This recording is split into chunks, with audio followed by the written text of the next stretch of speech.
I welcome you all in the next video tutorial of quality assurance that you are on. In this video, we are going to cover a simple topic of complaints, that is evaluation, type of complaint, handling of return code, and recalling procedure along with the waste disposal. So before starting, this is for educational purposes only.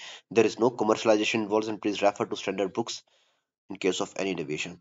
So let's start the topic of complaint. So first of all, how you define complaint? The complaint is defined as a statement that is something wrong or not good enough, which shows customer dissatisfaction about the company and the product. For example, complaint about the packaging material, concerning about the product, etc. Because in this topic we are focusing upon the pharmaceutical sector. So in the pharmaceutical sector, in the pharmacy, we have complaint about the packaging material, about the deterioration of the product, etc. It is, the complaint is defined as a statement that something is wrong or not good enough. Generally in the pharmaceutical industry, we have market complaint regarding the quality of the product, which include, suppose करिए किसी pharmaceutical industry में कोई product बन रहा है और कोई भी कस्टमर उसकी पैकेजिंग से रिलेटेड सेटिस्फाई नहीं है, बोतल लीक कर रही है या कोई पैकेजिंग मटेरियल ठीक नहीं है, लेबल स्पेसिफिकेशन ठीक नहीं है, तो वो सब का सारे की सारी इंफॉर्मेशन कंप्लेंट्स में आएंगी. The bottle is leaking, the cap is difficult to open, the label of color is fading, one tablet in the blister is missing, एक स्ट्रिप के अंदर, एक blister के अंदर एक टेबलेट गायब है. Concerning the product efficacy also, दवाई खाने के बाद कोई असर ही नहीं हो रहा है, वो सब भी कंप्लेंट्स में ही आएंगे. तो इससे हमें पता चलता है कि कंप्लेंट अलग अलग तरह की हो सकती है. तो मान लीजिए अगर किसी को कंप्लेंट है किसी भी कस्टमर को, तो क्या करेगा वो? या तो वो वॉइस और एग्जिट, दो चीजें आपने याद रखनी है. अगर कस्टमर डिससेटिस्फाइड है किसी भी प्रोडक्ट से, या तो वॉइस उठाएगा, वो वॉइस रेज करेगा. मतलब if a customer make voice to do complaints, ये वो कंप्लेंट्स के अंदर आएंगे. एंड एग्जिट भी है, जो कस्टमर है, वो कंज्यूमर है, वो उस कंपनी के पर्टिकुलर प्रोडक्ट को लेना ही बंद कर दे, एग्जिट कर जाए, तो वो एग्जिट की कैटेगरी में आएगा. इसका मतलब है if the customer found dissatisfaction by the two mechanisms, number one, या तो वॉइस रेज करेगा, नंबर टू, या तो उस प्रोडक्ट को लेना ही बंद कर देगा. तो exit occur when the customer stop using our product और सर्विसेज. तो ये भी आपको याद रखना है. चलिए अब टाइप्स की बात करें तो टाइप्स ए, बी और सी बिल्कुल सिंपल है. ए टाइप, बी टाइप और सी टाइप. ए थोड़ा क्रिटिकल टाइप की कंप्लेंट्स होंगी, जैसे कि एडवर्स ड्रग रिएक्शन हो गया किसी को दवाई लेने के बाद. सेकंड तो purity, safety, potency, product stability से रिलेटेड, वो सब क्रिटिकल कंप्लेंट्स में आएंगी. और मेजर हेल्थ हैजर्ड हो गया किसी को, उसमें पर्सन की डेथ भी हो सकती है, वो severe type critical complaint, that is type A. Type B major complaints होंगी, that is the problem with the primary packaging of the product, chemical और the physical attribute of the product, extraneous contamination, mix up की category में type B आएगा. Type C के अंदर minor complaints होंगी, जैसे कि प्रॉब्लम रिलेटिंग टू लेबलिंग और coding of the batch details, shortage of the secondary packaging material problem etcetera.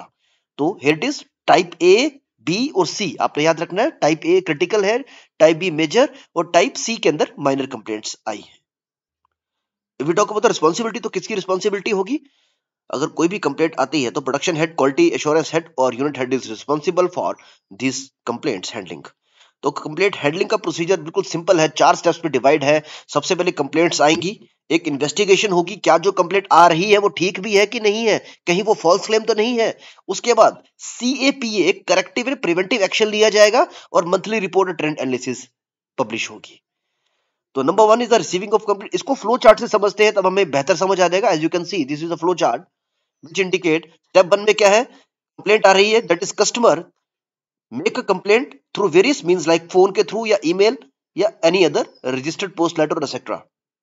Contact person है द कंपनी, तो कंपनी के अंदर एक कोई कंप्लेंट ऑफिसर होगा, क्वालिटी इंश्योरेंस कंप्लेंट ऑफिसर, वो उस कंपनी में काम क्या करेगा, उन कंप्लेंट, जो भी कंप्लेंट आ रही है प्रोडक्ट से रिलेटेड, ADR से रिलेटेड, हमने देखा type A, type B, type C को, और उसको वो आगे प्रोसीड करेगा और कंफर्मिटी चेक करेगा क्या वो कंप्लेंट आ रही है कि सही है कि नहीं है. तो स्टेप नंबर 2 में क्या होगा, डॉक्यूमेंटेशन बेस्ड इन्वेस्टिगेशन होगी इसमें सारी. मतलब इसमें जो कंप्लेंट करने वाला है, पहले तो हम उसका प्रोसीजर उस पर देखेंगे कि किस तरह की कंप्लेंट की गई है, और उस प्रोडक्ट को, उस बैच को या उस लॉट नंबर को हम मंगवा कर और उसको फिर से टेस्टिंग की जाएगी, तभी पता चलेगा कि वो सही है कंप्लेंट की नहीं है. तो स्टेप नंबर 1 में क्या है, कस्टमर, कोई भी कंज्यूमर कंप्लेंट करेगा, कोई कंप्लेंट ऑफिसर के पास कंप्लेंट जाएगी. स्टेप नंबर 2 में डॉक्यूमेंटेशन बेस्ड इन्वेस्टिगेशन होगी, इन्वेस्टिगेशन स्टार्ट की जाएगी, जिसमें लेबोरेटरी टेस्टिंग का प्रावधान भी रखा गया है. Complaint sample and retain sample रखे जाएंगे, कंपैरिजन किया जाएगा, रिजल्ट्स पूरे के पूरे कंपेयर किए जाएंगे. और मान लीजिए रिजल्ट कंपेयर किए गए तो एक ही 3 सिचुएशन आ सकती है, या तो कंप्लेंट कंफर्म कर दी जाएंगी, या कंप्लेंट कंफर्म नहीं होंगी या उसको सस्पिशन, शक की दृष्टि से रखा जाएगा कि उसमें कभी कंफर्म भी नहीं हुई है, नॉन कंफर्म भी नहीं है, तो उसको सस्पिशन की कैटेगरी में रखा जाएगा। तो ये तीन कंडीशन है, कंफर्म कंप्लेंट्स है, non confirm and under suspicion. What are the confirm complaints? Complaint and retain sample जो रखे जाएंगे are OOS, that is out of specification है, तो कंप्लेंट कंफर्म्ड हो गई है।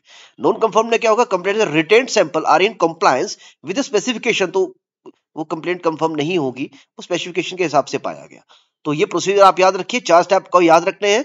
Receiving of the complaint, technical investigation, CAPA that is the corrective and preventive action, last is the monthly report and trend analysis. Monthly report and trend analysis भी आप देख लीजिए।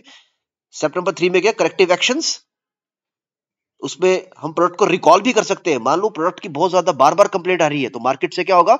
वो कंपनी प्रोडक्ट को वापस बुला लेगी, that is known as the recall. और again monthly report and trend analysis by Q officer में क्या आएगा? Number of report, category, nature, segment, batches, cost to the company, sharing of report with all the departments. चलिए recall के बारे में देख लेते हैं स्टार्ट थोड़ा सा।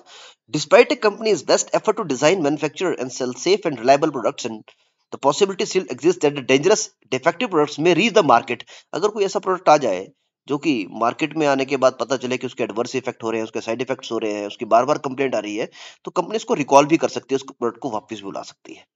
तो recall is the most effective way to protect the public from defective और पोटेंशियली हार्मफुल प्रोडक्ट। बिल्कुल। और recall is voluntary action taken by a company at any time to remove the defective product from the market। बिल्कुल। इसमें भी अगर हम classification की बात करें तो recall classification scheme, that is the FDA, that is the food and drug administration, classify recall into 3 कैट classes, class 1, class 2, class 3 recall. What is this class 1 recall? मतलब अ डेंजरस और the defective product that cause serious health problems to the death, that is under the class 1। Class 2 के अंदर कौन सा product आएगा? A product may cause a temporary health problem और pose slight threat of serious nature, that is under class 2। class 3 के अंदर a product that is unlikely to cause any adverse health reaction but that violate the FDA labeling और manufacturing law, तो उस case में वो class 3 की category में रखा जाएगा।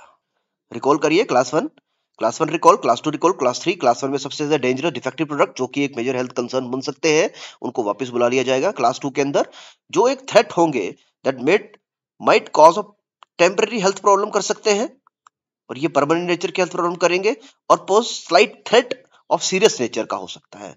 और क्लास 3 के अंदर क्या आएगा?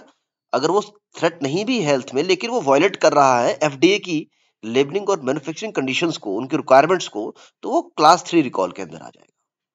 अब रिकॉल करने का प्रोसीजर क्या रहेगा? कैसे प्रोडक्ट को रिकॉल किया जा सकता है? सबसे पहले देखा जाएगा कि उसकी डिग्री क्या है।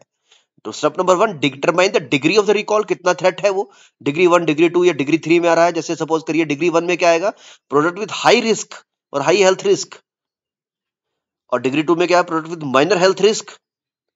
तो हाई हेल्थ रिस्क में नेचुरल सी बात है, फ्रीजिंग करेंगे, स्टॉक को फ्रीज करेंगे, 24 आवर के अंदर हमें करना पड़ेगा। इसमें 72 घंटे का समय लगेगा, माइनर हेल्थ रिस्क है। और थर्ड डिग्री के अंदर product with other reason for recall. तो सबसे पहले आपने डिग्री पहचाननी है कि प्रोडक्ट की डिग्री क्या है, किस रिस्क जोन में आ रहा है। उसके बाद सेकंड नंबर स्टेप पे क्या कर? डिटरमाइन और disseminate the recall instruction using telephone, telegram, मतलब बहुत से माध्यम है जिसके द्वारा ये सब जगह बात को कम्युनिकेट किया जाएगा कि इस तरह में इसको प्रोडक्ट को रिकॉल करना है, वापस लेके आना है। ठीक है। Number 3, freeze the internal stock, जो भी इंटरनल स्टॉक है उसको सारा सीज कर लिया जाएगा। Establish record and report the recall product, बिल्कुल एक रिकॉर्ड डॉक्यूमेंटेशन पूरी हर एक स्टेप पे होगी। Number 5, organise the return of the recall product. तो these are the various steps for product recall procedure. Next if we talk about the handling of the return good, जो भी return good है उनके handling के बारे में कुछ procedure दिए गए हैं, कुछ SOPs है जो हमें फॉलो करने पड़ेंगे। Suppose for example, storage of the return of any material और good return from the market shall be stored in a separate area particularly dedicated for that goods, एक सेपरेट एरिया में रखे जाएंगे। Record of all details in the return good record, inform the quality assurance department for evaluation of the return goods. तो बिल्कुल quality assurance department को inform किया जाएगा ताकि इसकी इवैल्यूएशन फिर से हो सके। Next, the quality assure chemist shall evaluate the return goods for the following. Number 1, check the COA and other documents with the return consignment. वो पूरे डॉक्यूमेंट देखेगा जिसमें COA की बात की गई है। COA क्या चीज है? एक सर्टिफिकेट है, सर्टिफिकेट ऑफ एनालिसिस जिसको बोला गया, सर्टिफिकेट ऑफ एनालिसिस। तो check the COA and the document with the return consignment के साथ देखा जाएगा कि COA डॉक्यूमेंट्स लगे हैं, condition of the packaging, carton की कंडीशन, कंटेनर की कंडीशन और लेबलिंग डिटेल, ये सब डिटेल में नोट की जाएगी। तो next point the waste disposal, किस तरह से वेस्ट जो भी इलिमिनेट होगा इंडस्ट्रीज द्वारा, किस तरह से या किसी भी फार्मास्यूटिकल हाउस द्वारा उसको कैसे डिस्पोज ऑफ किया जाएगा। तो चलिए देखते हैं। तो वेस्ट में आएगा क्या, waste include all the items that people no longer have any use for which they are either intend to get rid of और already have been discarded. Secondly, additionally, waste are such items which people are required to discard. For example, by lay because of the hardest properties, बहुत ज्यादा hazard है अगर nature में, तो उसको भी किस तरह से डिस्पोज ऑफ करना है। मान लीजिए हमने दवाइयां ली, एक्सपायर हो गई, तो हम जनरली क्या करते हैं, उनको सिंपली कूड़े में फेंक देते हैं। This is not the way, because वो ड्रग्स है, every drug is a poison, we all know. तो इन्वायरमेंट को नुकसान पहुंचा सकते हैं, उसका एक तरीका है। अब ज्यादातर मेडिकल स्टोर में क्या होता है, मेडिकल स्टोर वाले भी करते हैं ऐसी चीजें। मैं ये नहीं बोल रहा किसी व्यक्ति विशेष पे फोकस करके कि सब मेडिकल स्टोर में ऐसा होता है, लेकिन ज्यादातर ये देखा भी गया है, ऐसी रिपोर्ट्स भी हुई हैं। उसी के बेसिस बोल रहा हूँ कि जिस तरह से कई मेडिकल स्टोर में दवाइयां नहीं बिकी, एक्सपायर हो गई, तो कई बार मेडिकल स्टोर वाले भी लोग क्या करते हैं, उनको एनवायरमेंट में फेंकने की कोशिश करते हैं। तो दैट इज अगेन रॉन्ग। एक प्रोसीजर है, प्रॉपर प्रोटोकॉल से उसको अगर हम डिस्पोज ऑफ करें तो हमारे एनवायरमेंट को कम से कम टॉक्सिक करेगा। ओके, तो दिस शुड बी फॉलोड। तो ये डिफरेंट रेगुलेटरी एजेंसीज, जैसे कि हम बात करें, ईपीएस पे काम कर रहा है, उसके लगभग फार्मास्यूटिकल वेस्ट मैनेजमेंट से रेगुलेटरी बॉडीज है, डिपार्टमेंट ट्रांसपोर्टेशन है, ड्रग इन्फोर्समेंट एंड एडमिनिस्ट्रेशन है, occupational health and safety and health administration है। तो there different agencies, that is the regulatory body that oversee pharmaceutical waste management. तो ये अलग अलग पॉलिसीज, अलग अलग रूल रेगुलेशन भी बनाते हैं। तो इन सब की पॉलिसीज को हमें जानना चाहिए, तभी हम इस चीज को डिस्पोज ऑफ कर सकते हैं। तो अगर फार्मास्यूटिकल वेस्ट की बात की जाए तो उसकी भी क्लासिफिकेशन की गई है अलग अलग स्कॉलर्स द्वारा, अलग अलग तरीके से। तो pharmaceutical waste is potential generated. अब जनरेट कैसे होगा फार्मास्यूटिकल वेस्ट, कोई ड्रग एक्सपायर्ड होगी जैसे हम डिस्कस किया, पेशेंट ने डिस्कार्ड कर दी, waste material containing excess drug होगी, waste material containing chemotherapy drug residues, very important, open container drugs that can not be used, P listed drugs आएंगी जो कि बहुत ज्यादा नुकसानदायक होंगी, drugs that are discarded, contaminate garments, absorbent spill cleanup material। Next, pharmaceutical waste classification की अगर बात करें तो 3 कैटेगरीज में इसको क्लासिफाई किया गया है। Number 1 is the hazard waste material. Hazard के बाद हमारा सेकंड क्लासिफिकेशन आती है non hazard waste material. Third is the chemo waste. अगर सबसे नुकसानदायक तो हजर्ड की बात करें तो उसमें कुछ एक लिस्टेड वेस्ट बताए गए हैं, जैसे these are the waste for common manufacturing industrial processes, specific industries that can be generated from discarded commercial product, and they can be of 4 types like F, K, P and U, but pharmaceuticals are on 2 of these lists, that is number 1 is the P list waste। तो pharmaceutical industry में ज्यादातर P और U list waste use होता है या बनता है। तो they are the commercial chemical products that are categorized as acute, very severe or dangerous material under Resource Conservation and Recovery Act 12। और अगर हम यू वेस्ट की बात करें तो it includes a broad range of pharmaceuticals and again must be sole active ingredient to come under regulation। Technically, these item would not be regulated as a hazard waste but discarded since neither U listed ingredient is sole। तो इसमें अलग अलग category की drugs they रखी है, जैसे कि there 21 drugs on U listed like arsenic trioxide, nicotine, nitroglycerin, physostigmine. वैसे ही पी लिस्टेड वेस्ट की ड्रग्स भी है। आपको मैं एक ओवरव्यू देता हूं, पी लिस्टेड में वेस्ट कौन सा आएगा और यू में कौन सा आएगा, तब आपको बेहतर समझ आ जाएगा। इसमें से 3 से 4 एग्जांपल आप याद करिए। पी लिस्टेड वेस्ट में कौन सा, ट्राइनिक arsenic trioxide, epinephrine, nicotine, nitroglycerin, physostigmine, warfarin. अगर ये ग्रेटर देन हो 0.3% और अगर लेस देन होगा तो ये यू लिस्ट में चला जाएगा, that is a warfarin less than 0.3%। Uracil mustard आ गया, then streptozotocin, saccharin, resorcinol, reserpine, phenol. अब सिंपल सिंपल याद कर लीजिए, जैसे मर्करी है, then again chlorambucil chlorohydrate CFV, that is very important. तो these are the P listed and U listed waste. Second category की बात करें, इसमें थोड़ा सा कम नॉन हार्जेड वेस्ट के बारे में बताया गया है। तो material in this category considered present no significant हार्जेड प्रॉपर्टीज। क्लियर है? तो फार्मास्यूटिकल इनर्ट सब्सटेंसेस इसमें आते हैं. Certain medicinal products have no pharmaceutical property but are still controlled and administered by the medical staff. तो these include non hazardous waste. Second third one is the chemo waste.